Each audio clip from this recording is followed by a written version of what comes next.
वसमत तालुक्यातील कुरुंदा या ठिकाणी असलेल्या जिल्हा मध्यवर्ती सहकार बँकेची शाखा असून या शाखेतील बँकेची तिजोरी चोरट्यांनी पळवली आहे।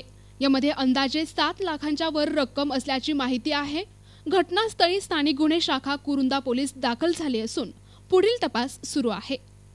शोएब आहे, मी जिल्हा मध्यवर्ती बँकेचा वसमतचा तालुका लोन ऑफिसर व नियंत्रण अधिकारी आहे। सकाळी कुरुंदेचे शाखा अधिकारी करे पाटील यांना इथून फोन आला की बा शाखेचं शटर उघडं आहे, काहीतरी घटना घडली। ते इथं आले असता सकाळी त्यांना मला फोन केलं, शाखेत चोरी झाली असं काहीतरी वाटते। मग आम्ही इथं आलो। सकाळी आल्यावर पाहिलं तर बँकेचं शटर उघडं होतं। मध्ये गेलो नाही, पोलीस स्टेशनला कळविलं। पोलीस अंदाजा पैसे 7,18,000 रुपये होते त्याच्यात।